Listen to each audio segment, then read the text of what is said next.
Are we live?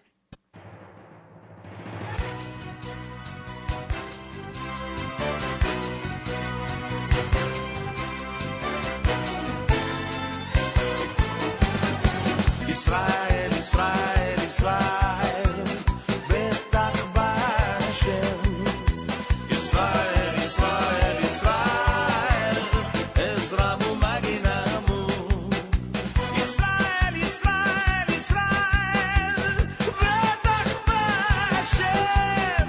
Yisrael, Yisrael, Yisrael, ezramu maginamu.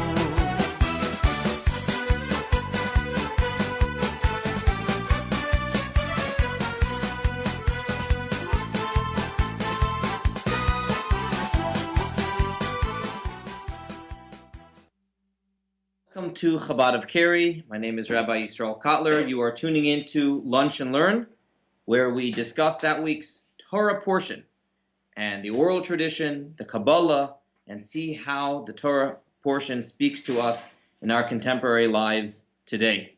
Thank you to all those who are joining in from all over the world. You're welcome to ask questions via the chat box. And if you miss any classes, they are all on the archive. You just hit on demand. Thank you to Nissan Communications for graciously agreeing to host our program every single week. This week's Torah portion is a very exciting one. If last week I just began class by saying that the portion discussed something that was not relevant to life today, a skin condition that is hard to relate to, this week's Torah portion is one of the most famous, and it contains dozens and dozens of mitzvot that are very applicable today. Many of the mitzvot that you often hear people associate with Judaism are found in the Parsha of Kedoshim. It's a favorite for so many people. Many of the ethical teachings are in there. And we will begin with one of the most famous verses in the entire Torah from Leviticus 19:18. Why don't you begin, Hal? You shall neither take revenge from nor bear a grudge against the members of your people, and you shall love your neighbor as yourself. I am God. You should love your fellow as yourself. Ani Adonai, I am God. This is where it comes from. This is the middle of the Torah. Many people call this portion the heart of the Torah. We think of the 5 books of Moses. Genesis, it goes A, B, C, B, A. This is the heart. This is the central part of the entire Torah, and love another person like yourself. Interesting that many different mitzvot are in the same verse. In the same verse, it mentions revenge, bearing a grudge. Both of those are prohibited. The class is not on that today, but does anyone have questions about either of those two? The oral tradition explains that revenge is where you do not help the other person because, hey, you didn't help me, I'm not going to help you back. Bearing a grudge, believe it or not, it applies. Even if you end up helping the person, example, I ask to borrow something from you and you say, no, I'm not going to lend it to you. And the next day, you come to me and say, hey, can I go borrow your, lawn mower? And I say, you know what? I'm a nice guy. I'm not like you who didn't lend it to me. I'm going to lend it to you. That is still a prohibition of do not bear a grudge. Even though you are actually lending it, the fact that you are revisiting that incident, that violates do not bear a grudge. The revenge would be in the event that you would not agree to do it with them. But we're going to focus today on loving another person like yourself. And we've probably had many classes in the past that discuss this. The Torah really sets the bar very high. I mean, how do you love someone as much as yourself? As humans, we naturally have self-love. We're biased towards ourselves. It's very, very difficult to truly love another person kamocha. Kamocha means as yourself. Kamocha, like yourself. There's a lot in Kabbalah about this, in Hasidus about this. One of the explanations that the Alter Rebbe brings in the book of Tanya is that really there's only one way to really love another person like yourself. And that is if you really look at another person like yourself. How does one do that? By focusing on soul, not body. In other words, the more you're able to take a step back and not view each person as an individual person living their own life, but realize that at a certain point in time we all existed together. Think of all human existence as one body, and one person's the tooth, and one person's the arm, and one person's the leg. Then you view each other as yourself. Just like if you were chopping a cucumber and you accidentally cut your finger, your left hand wouldn't take revenge against your right hand and want to cut it back. That'd be foolish, right? Well, to really look at everyone like that, they are extensions of me, they are really like myself. So in Tanya, the Alter Rebbe writes that the only way to truly achieve the level of loving another like yourself is if you can change your pair of glasses and start focusing on souls, not bodies, and start seeing the God within every single person. The class, though, is not on that.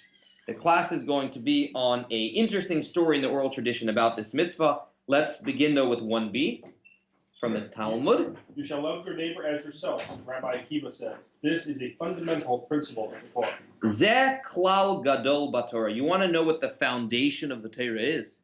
You want to know what the fundamental principle is? It's this. Rabbi Akiva teaches that everything else is an extension. Everything else is commentary. If you build a building, you need a foundation.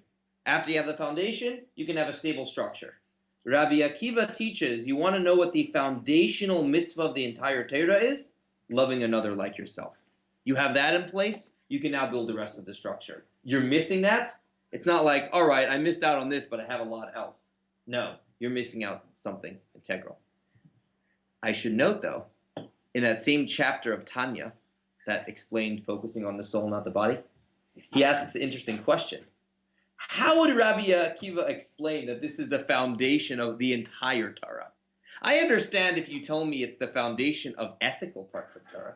I understand if you say it's the foundation of mitzvot that are between person and person. But how is it the foundation for mitzvot in the Torah that have to do with us and God? How is loving another like yourself a foundation of Shabbos? How is loving another like yourself the foundation of eating matzah on Pesach or belief in God or kosher? Good question? Very good question. Well, maybe it's that it means that if you love someone as yourself, you kind of treat them equally. It means that everyone is created by God. Right. So really going back to what I said a moment ago about Tanya, Tanya says to really accomplish this mitzvah, it means focusing on soul, not body. That is the foundation of the entire Torah. Seeing the soul in everything, in every day of the week, in every person. So that idea of focusing on soul, not body, focusing on the mission or the purpose of everything, not its gross form, that is the foundation of the entire Torah. This is all parenthetical, but that is the way Tanya explains how Rabbi Akiva's teaching could really be a principle to the entire Torah, not just laws that are between one person and another person. Okay. We're going to now go to what the main part of the class is about. This is a story that many of us may have heard before. It's a famous story. We're going to revisit it in great detail today. Here is the story, page 45 from the Talmud Tractate Shabbos. Why don't you read? A Gentile once came before Shammai and said, "Convert me to Judaism, on the stipulation that you teach me the entire Torah as I stand on one leg." Shammai drove him off with the builder's measuring stick which was in his hand. He then came before Hillel, who converted him, telling him, "What is hateful to you, do not do to your fellow." This is the entire Torah. The rest is commentary. Go and learn. Raise of hand if you've heard this story before. Okay. All right. There's a lot we could focus on in this story. I think we could have an entire class on why Hillel worded it in the negative and not the positive. Very interesting. I should note, though, that the Torah words it in the positive. Love another like yourself. So the idea of loving another like yourself, the golden rule, being coined in the positive, that's Jewish in origin. It's in the Talmud where Hillel phrases it in the negative. I don't want to spend too much time on this. Anyone have any reasons why that might be so? Well, it's easier to relate to that because you love someone as yourself is sort of just arbitrary in a way, but here it's sort of like concrete. Like if I don't want this to myself, I do it. So it's easier to relate to. Interesting. Or are you going to It's say? an easier standard to apply in some respects. That's another way of saying it. Right. I mean, we all know we all have different likes, and it's hard to necessarily understand everyone's likes, but we all know quite well what we don't like to be done to ourselves, and often those things are very universal. So easier standard, more practical, may not sound as ideal, lofty, spiritual, beautiful, but at the end of the day, you might get the message across. Were you going to suggest something else, Debbie? Even when you were reading the beginning, I think it's a life's journey to figure out how to love yourself, because you come with all these different pieces of baggage and other things, environmental and cultural, and you learn things, and a lot of people don't like themselves, and it's hard to really love yourself, for one thing. And then the other part about the soul, there's another famous quote, to thine own self be true, and that would be really the soul of what's within. To the other last little clip I'm going to say is, what's hateful to you is also do no harm. Right. So you don't want to hurt another person, just like you gave the example of the cucumber. You don't want to hurt yourself, so you don't want to hurt them, even though you might have a tendency to hurt yourself and your choices and what you do. Right. And especially this person was beginning their spiritual journey. Let's start from the basics over here. Yeah. It raised an interesting topic what Debbie said, because you have to love yourself first. Exactly. So isn't that more fundamental than loving your neighbor? So why isn't that more the principle of love yourself? Right. Where in Torah would the command be to love yourself? That's a. Well, I think you have to be careful with that too, because you can be self-centered and selfish. Right. Too much and love. be doing a great job. Self-love. Right. Right. Often that self-love actually comes from a place where you don't really love yourself, and you have to cover it up by doing that. Where if you have the true self-love, not recognizing you're a soul that was sent down to a purpose, you love yourself because of your soul and your mission, that'll be a healthy type of self-love. Okay, but returning back to this, any other comments on the negative, positive? Just my only thought on that was the negative could be the stepping stone to getting to the positive. Right. All right, good. It is, and especially because he was this person was starting off their spiritual journey. It makes sense. Here's the main question of the class. Even if Shammai felt this person was a jokester, even if Shammai felt that someone walking into Harvard Medical School and saying, "Tell me medicine on one foot," you got to chase the guy away with a yardstick. Not even a yardstick? Well, that's going to be question two. Why does the Talmud find it necessary to tell us the particular way in which he chased him away with a builder stick? The builder's measuring stick. All right, that's odd. Chased him away. Chased him away with a builder's. There's a message here. Often the Torah will record stories with messages that are encoded inside of it. So those are really two questions. Why did Shammai treat this person in that way? Just say, hey, come on, don't play games with me. Have a good day. Fine. But chase him away.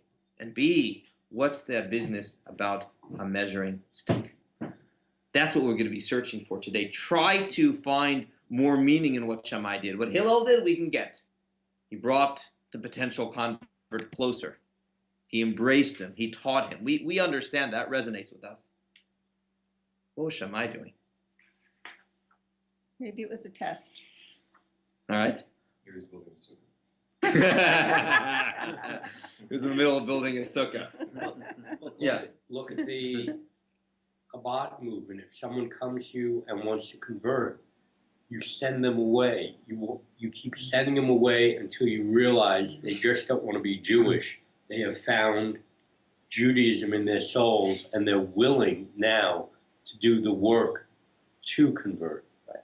So you're saying not to, but that's still not driving them away with a measuring stick. Meaning there could be one thing of not proselytizing and at the beginning sitting them down and saying, hey, to be a good person in Judaism, You don't have to become a Jew. You can be a righteous Gentile by living a moral and ethical life. That's the kind of thing we do. We tell them that there is no need to, and if they keep on persist and they want to, we continue. But driving away with a measuring stick almost seems even more than that. But I do see what you're saying. Well, but in yeah. part he was also reacting to this fellow, his audacity. Right. And it's like, get away from me. And we're gonna mention that in a moment. Yeah. But he's doing it with this tool, which is fundamental to his construction of something positive. So of building. So it sounds like my response, we have to understand how Shammai's response is not just, I'm angry and get away, but there's something productive. He's saying if you want to construct Judaism, you need to experience this first in some way, and we're going to get there. Now, the easiest answer to this question would be, we know personalities. You probably have heard before that Hillel and Shammai had different sorts of personalities. Look what the Talmud writes about each. And let's just take a step back. Both lived prior to the destruction of the Second Temple. This was living in Israel under Roman rule during pretty difficult and challenging times for the Jewish people. However, this was an era where the Talmud flourished, rabbinic law flourished, a very fundamental time in Jewish history in terms of the evolution of Torah. So they are both masters, spiritual masters, and each headed a school. And the Talmud tells us in text 4. Can you comment on Sure. on the stick? Maybe he just had it in his hand, and he realized how, when he looked at something that is measurable, he realized how much work needs to be done. Yeah. This is pretty Right. possible, and it made him angry. Right. That's good. I like that. Text So 4. text 4, Yeah. rabbis taught one should always be gentle like Hillel and not stern like Shammai. So there was a teaching we have in the Talmud that we are to echo. We are to follow the path of Hillel, not Shammai. So the simple answer would be, Hillel was a nice guy. We're supposed to learn from Hillel. And Shammai was a little bit more rough. However, there needs to be more to this. Shammai wasn't a mean guy. He's one of the greatest teachers in the Talmud, okay? It might be that the halacha, the law, doesn't always follow that of Shammai, but we shouldn't look at it as, someone with a temper and he said, just get away from here.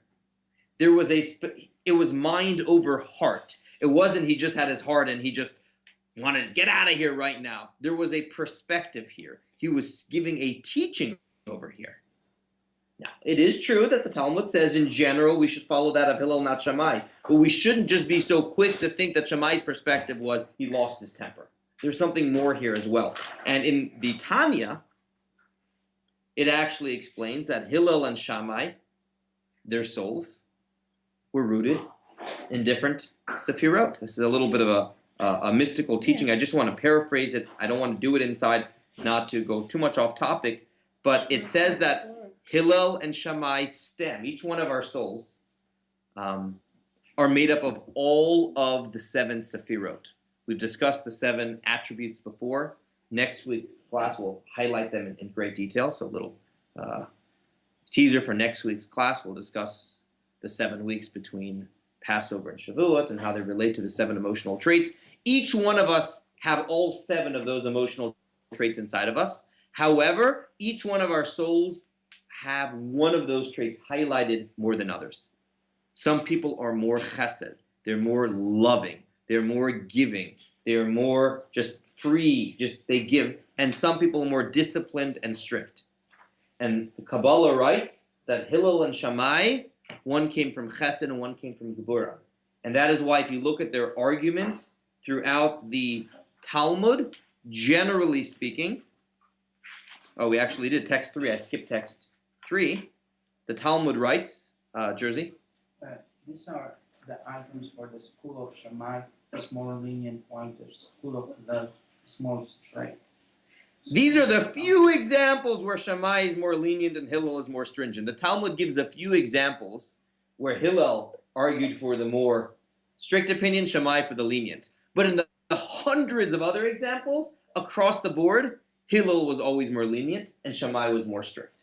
Why is that? Tanya explains, because they're souls. Shammai demanded more of himself, and as a result, he demanded more from other people. He served God with givura, intense devotion and strictness. Hillel was more easygoing, was more chesed. So the Talmud says in general we should follow that of Shammai, not of Hillel. That of Hillel and not Shammai. But the meaning of Shammai from Gevura doesn't mean Shammai was someone who lost his temper. It doesn't mean that Shammai was someone who had an anger problem. It means that he followed a specific philosophy that was grounded upon Gevura. What was his philosophy in driving away this fellow with a building stick? Rabbi? Yes. Also, it could very well be that the correct kind of student is matched to the correct kind of teacher, to the appropriate teacher that is needed for that individual to grow and blossom in Judaism. And he knew that this one particular potential person was not for him. He wasn't going to be able to manage it there. Right. And the other one, the Hillel, which I think most people will do better with a loving, Exactly. compassionate openness, like Moses, comparable to Moses, Gvura, and Aaron. Very nice. Moses and Aaron would be another example of chesed and gvura. Moses is strict truth. Moses, Torah, truth. There's no room at all for any falsehood at all. Aaron was peace. Aaron, we know, would go up to, when he knew there was a dispute between two people, what would Aaron do? He would tell. He would go to one, by the way, Joe really wants to make up with you. He doesn't have the guts to approach you directly, but he's trying really, really hard, and you know how bad he feels. And then he would go to the other person. He would use all sorts of methods in order to achieve shalom. And we know that there are times in Torah where shalom triumphs emes. There are times that peace triumphs truth. However, Moshe was the communicator of Torah, and that is truth. So there are many other examples in history of chesed versus gevura. This would be one. Still, though, we still need more understanding of what chasing away with the yardstick is. Especially because, this is interesting, in Ethics of Our Fathers, Shammai himself gives the following teaching. Page 49, text 6. And again, Ethics of Our Fathers are the one-liners from all of the sages. Hillel has many famous one-liners, by the way. Anyone know what some of Hillel's teachings are in Ethics of Our Fathers? If I am not for myself. If I'm not for myself, who am I? If not now, then when? There are many great one-liners from Hillel that are famous in Ethics of Our Fathers. Here is a quote from Shammai, chapter 1, Ethics of Our Fathers. All right? Do you want to read? Okay, Shammai would say, make your Torah study a permanent fixture of your life. Say little and do much, and receive every man with a pleasant countenance. Okay. 3 teachings. The first 2 seem to match up very well with Shammai. Make Torah a permanent fixture in your life. What he means by that is, don't have your Torah work around your calendar schedule. Have your calendar schedule work around your Torah. It should be permanent, and other things work around it. So if it's a lunch and learn, if it's a daily Torah study, put something on the calendar. It should be permanent. Even if it's only a small amount of time, there's something about the permanence of something where it is on the schedule. There's quality and quantity. It might in quantity be a small amount of time, but it's a fixture. It's a permanent fixture. That would make sense. Shammai saying, be strict with yourself. Make sure it's on your calendar. Next thing, say little, do much. I think that's very Shammai-like, right? Just get it done. You don't have to say a lot of words. You don't have to do all the pleasantries. But how about this last one? Receive every person with a pleasant countenance. The story we just had seems to be the exact opposite of his own teaching. By the way, though, it is a good teaching in general. There is this idea when you meet someone to give the first hello, to put on the smiley face, Yeah. I'm thinking of a dog. That what? I'm thinking of a dog. You take the stick to the dog, chase it away, you take the newspaper and chase it away. You discipline it that way. So there are some, text 7 and 8, who, these are commentators on Ethics of Our Fathers, and they're all puzzled by the question that we're puzzled by. How could the same Shammai say in one place, treat someone with a nice face, and in the other place, he chases people away with a yardstick? So let's just do one of the texts, text 8. The Midrash Shmuel. This is a Midrash on Ethics of Our Fathers. Marty? The Mishnah specifically states, and receive every man with a pleasant countenance, and not the entire world. The implication is that the individual must be acting as a respectable human being, asking respectful questions. But when the individual asks the questions of villains, one need not take concern. As the verse states, do not answer a fool according to his folly. This is like a Shammai take on his own thing. When Shammai said greet everyone in a beautiful way, he didn't really mean everyone. He meant someone that's a mensch, every man. Mekabel et Adam. Who's Adam? Right, a mensch. Treat a mensch, but someone is coming with this ridiculous notion of teaching me the entire Torah on one foot. It's okay. There's no requirement to answer a fool according to his folly. Have you heard of that line before? It's a good teaching also. In general, some questions, by answering some questions, you just acknowledge that they're a good question. Look, this is an answer. I don't think it's a literal answer. He seemed to say, treat everyone with a smiling face. I like the perspective the Rebbe shares on page 52. The Rebbe says, how could the same Shammai who chased the guy away also give this teaching? Hal? Shammai's statement, and receive every man with a pleasant countenance, requires explanation in light of his contrary behavior with the prospective convert who approached him.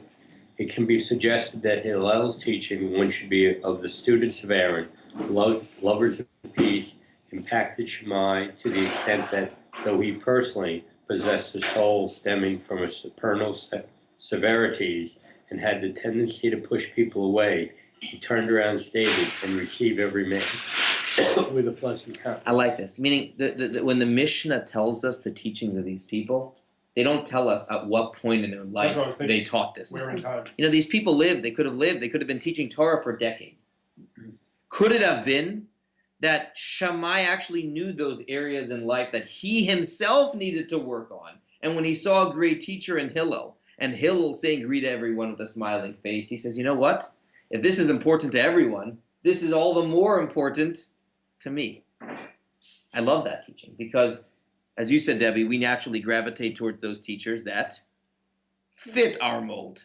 And there's something very beautiful about embracing a teaching, knowing that it is particularly important to you because it doesn't fit your mold. If someone says, I'm more of a Gvura person, all the more reason, I need to work that whenever I come across someone, I give a cheerful countenance. So that is one take on this answer.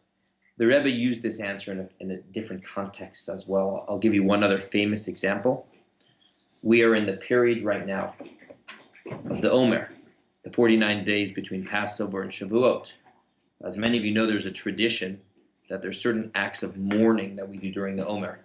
And one of the reasons is at one point in history, there was a great plague that struck the students of Rabbi Akiva, the same Rabbi Akiva we mentioned earlier. His students, many of them perished in a big plague during this time. And the Talmud writes that one of the problems his students had is that they did not properly respect one another.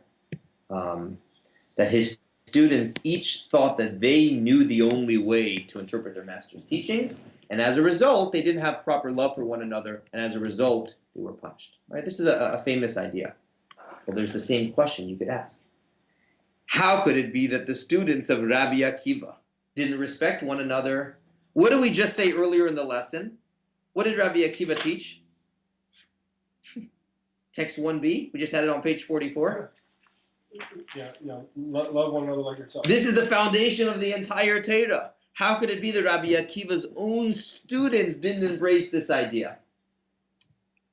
I don't want to spend a long time on this issue, but one of the answers one could say again is, at what point in Rabbi Akiva's life did he start teaching this idea, specifically after he saw that this was missing amongst his students? So perhaps one could say the same answer over here. Shammai as well specifically noticed that he needed to work on this. And it's a beautiful lesson for all of us to specifically work on those mitzvot that might be a little more challenging to ourselves.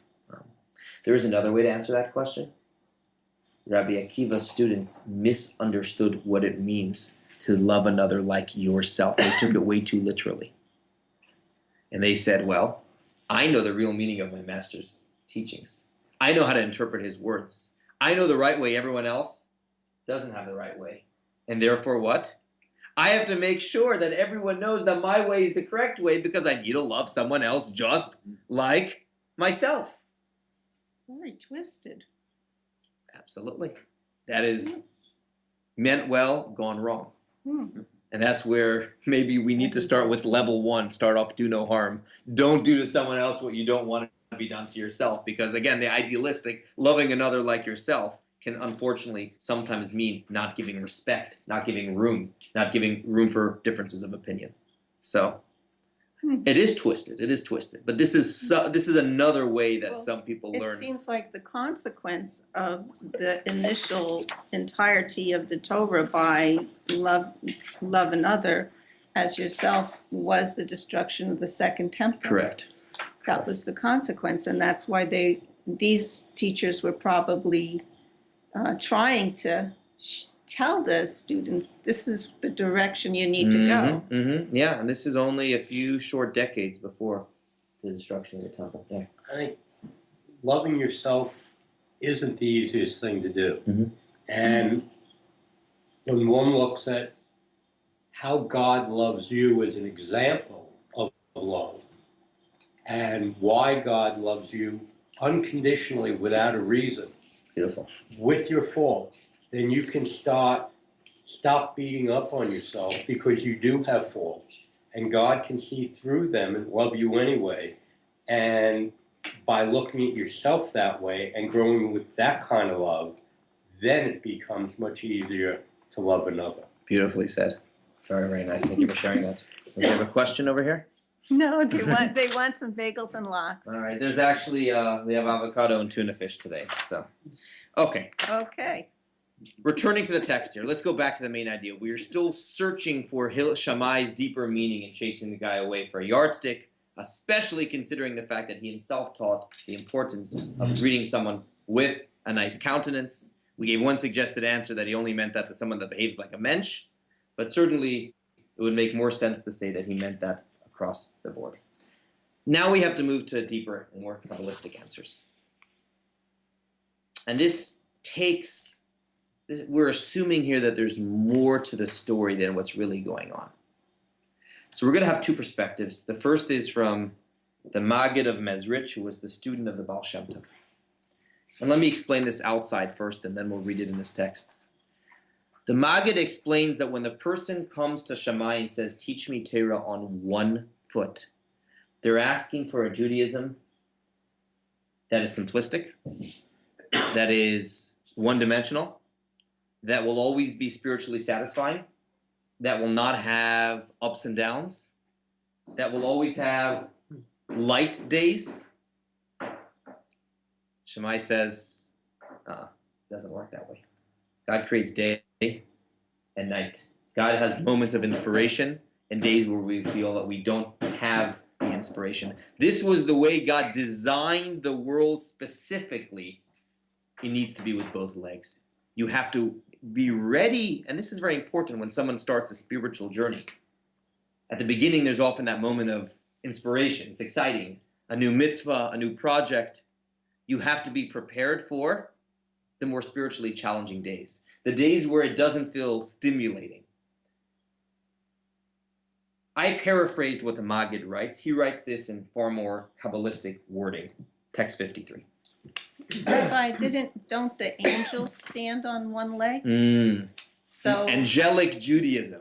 Exactly. So they're given the gevura, they're given the command, do it. and they only are focused to do only what they're told. So that would be, he's asking to be like an angel. Very good. Very, very good. The teaching on page 53. Again, this is in Kabbalistic words. We have to grapple with this to bring it home. But here goes. We can explain the story of Shammai based on the statements of our sages. God only exiled the Jews in order to increase converts. That tzaddik constantly wants to be on his high spiritual level, as he always wants to be in the presence of his master to serve him. Why indeed is it that sometimes he falls from his high spiritual level? Is it so that he can refine the divine sparks that have fallen into the evil of chalacha? A parable. There was a king who sent his son to another hostile country to recapture a treasure that had been lost. The son was forced to disguise himself in different clothes so that the townspeople would not recognize him. He disguised himself, was able to return with the treasure. The son was then closer to his father, the king, more so than before. Similarly, the tzaddik must have fallen from his lofty level and descended into a new form in order to sublimate the sparks. These sparks are called converts, as it is known. This is the explanation to the words of the convert who asked for the entire Torah to be taught to him as he stood on one foot. Standing on one foot means remaining on one stable spiritual level. Thereupon he repulsed him with the builder's cubit. This represents the 7 days of building, the 6 days of creation, and Shabbat. Because within each of the 7 days there is, as the Torah spells out, morning and evening, representing good and bad. Therefore, sometimes the tzaddik needs to descend from his level in order to refine these sparks that have fallen into the evil of chalacha. So if someone says, God, sign me up for a just spiritually stable life where I'm never given challenges and I can just go, cruise control from mitzvah to mitzvah. Hashem says, no, I'm actually going to throw dark days at you. I'm going to throw challenges at you, and you're going to fall sometimes. Why? Because in Kabbalah, it explains this is specifically when you wrestle sometimes with darkness and you wrestle with challenges that you're able to, in the words of Kabbalah, redeem the hidden sparks and accomplish your mission in this world. It's a mystical take on this story. Fellow wanted a one-dimensional, spiritual, angelic form of Judaism. Shammai said, no, that's not the way the world was designed. The world was designed, and the builder stick corresponds to the days of creation mystically. Each day has day and night. All the days of creation, Vahi Erev, Vahi Boker. It was morning and night, one day. It's interesting how even in English as well as Hebrew, day, the word day means what? Day and night. Well, day either means daytime or day means 24 hours. It's interesting how the same word yom is 24 hours, but yom also means day, daylight. And the meaning of that is that we need to perfect and to elevate both the daytime and the nighttime. And it's specifically by having both that it's a full day, that it's yom echad. And you're going to have two legs. You're going to have two different modes of service. You're going to be in optimal mode certain days, and we all hope for more of those days. But we're going to have days where our Yetzer Hara plays games with us and life throws challenges at us. But that is what is necessary to accomplish our mission here in the world. We'll finish with one more. That was an answer of the Maggid. We're going to finish now with one more, I would say more basic answer. And this was an answer that Rebbe gave. And we're going to go to page 56.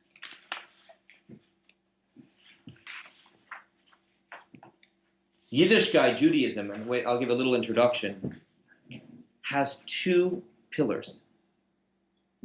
It has the do's and it has the don'ts. Which is more exciting? Which is funner? The don'ts. The don'ts are funner. Depends on how much cost. I don't know. How many kids do you have? I don't know. What's more, what's exciting? What's easier? All right.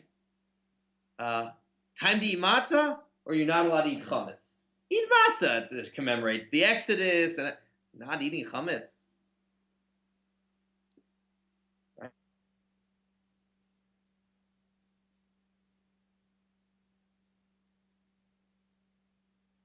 Davening, the learning, the socialization, the meal, the l'chaim of Shabbos, or the negatives of Shabbos? Depends on your perspective. Because negatives of Shabbos and negatives of Passover could be like, all right, I'm going to challenge myself to do this. And I made it through those 8 days. I can make it through a lot more. And so if you realize that there's something very deep about it, then you have it depends on your perspective. Then they can be just as enjoyable. But if you're coming from the perspective of, I want instant excitement, the positives are a lot more exciting. But what is deeper in a sense? Sometimes the negatives are. All right, I'll give a guy example, and this was an example Rabbi Cotlar gave at the Friday night dinner. He says, you're coming home from work, and you're tired. You've had a long day, pretty rotten day at work, and there's nothing more you want than just to come home, go in the lounge chair, watch your favorite TV show, so on and so forth. And then you get the call from your spouse that says, if you could please stop off at, Harris Teeter and pick up a dozen eggs and, a cucumber. And you're at that place where it's so easy to say, oh, I just missed the exit. But you do it. Why do you do it? Because you love her. That's exhibit A. What was exhibit B? Same story, you're tired, you want to come home, and there's nothing you want more than to stop off at the store and just, whether it's a tub of ice cream or it's your favorite item, you just feel you need this after a long day. And you're about to go to the store and you get the phone call, really important. Kid, I'll talk to myself. My example would be, we really need you. Rivka Mendel, one of the kids needs you. You got to come home right away. Which one's more difficult? No coffee for you. What's more difficult, doing something out of your way or not doing something? Doing something because you love someone or not doing something because you love someone? Not could be more I challenging. can't get anybody to not. It's taken my kishkas out of me. It's making me to give up something that's very deep. So the Rebbe says that Shammai's message here was, this is a two-part lesson. Shammai is going to give his lesson, and Hillel is going to give his lesson. Shammai's lesson from the beginning, you want to know what Judaism is? There's some don'ts involved. This is not going to be just an easy ride. Afterwards, don't worry, you'll come to Hillel, and Hillel will show you the beautiful side of Judaism. Text 11. It is well known that the commandment and admonition concerning idolatry, which are contained in the first two commandments of the Decalogue, I am the Lord your God, and you shall not have any other gods, comprise the entire Torah. For the commandment I am encompasses all of the 248 positive precepts, whereas the commandment you shall not have encompasses all of the 365 prohibitions. That is why we heard only I am and you shall not have directly from the Almighty, as opposed to the others which were transmitted by Moshe. As our sages say, because these two are the sum total of the entire Torah. In Deuteronomy and Devarim, it explains that the Jews complained to Moshe, saying the revelation at Sinai is too powerful. We can't hear all 10 directly from God. And it says that after the first two, Moshe had to help them along. But here's the interesting thing. Why the first two? Like maybe the first one is the summation of the entire Torah. I am the Lord your God. Everything else is commentary from there. It says no, they had to hear the first two. Because the first two, I am the Lord your God, represents following all these mitzvot because this is what Hashem wants. And thou shalt not have any other gods is the negative. You should not do whatever your heart desires. You should control yourself. And it's this way in every relationship. Imagine someone getting involved in a marriage and says, I'm willing to give so much love, so much time, and so much care, but I'm not into like all those kind of things that like, safeguarding me from other relationships. And, I'm into the love. I'm into the positive dimensions of the relationship. No. It's the negatives that make room for the beautiful parts of the relationship to thrive. And it's that way when we look at all the mitzvahs in the Torah. As you said, it's a matter of perspective. So the meaning here, the deeper meaning here is that just like an exercise, there's, I'm going to exercise every single day. And maybe that is hard, but at least you see what it's doing to yourself. The exercise doesn't work very well when you're eating a tub of ice cream at the same time. How's that going for you? I just got a little thing on my phone saying it's been 3 days since you've done it. So there we go. Is there a But way so to? this, and just to conclude, and I want to finish here, and then because some people have to go, to conclude, and we have a few more texts that echo this idea at the end, but the idea is Yiddishkeit has both elements. And when we see the beauty of the nose, our Yiddishkeit can thrive. It's easy in children and in other people to only stress the beautiful yeses of Yiddishkeit. But when that's done, something very powerful is missing. The freedom needs the discipline. You need the discipline, and then the positive mitzvahs can happen. He had the little taste of Shammai, and then he was able to be embraced by Hillel. We will hold it over here to all those joining in. Debbie, would you like to say some closing remarks? Okay, let's thank everyone for coming and contributing their energy, spirit, and we have had some comments. Send your questions to the rabbi at chabadofcari.org. Yeah, YC, my initials, at chabadofcari.org. Okay, YC at chabadofcari.org. And perhaps he will be able to respond to you via email or on the next program. And these programs are all set up, and it's a series. So even though they stand alone as a one-time program that you can just tune into, there is a total series of 10 right now that's ongoing. This is number 3. Do you know what we're going to be discussing? Next week we will be discussing the period between Passover and Shavuot, the 7-week spiritual journey to prepare ourselves for the giving of the Torah. Thank you, everyone, for joining in. Thank you, Amnon. Any questions around the table? I just wanted to be able to state the negative commandments in a positive way, and I think that might make it a lot easier if there's a way to do that. Right, and chasing away with the yardstick might not be the best way to provide that framework for it, right? You positively shouldn't cheat on your wife. Exactly. Right. I'm sure this is a nice way to do it. And here's the idea of even though we are to mostly echo Hillel, we need to still understand, appreciate, and learn from Shammai as well. All right. Thank Hold you. it here. Thank you.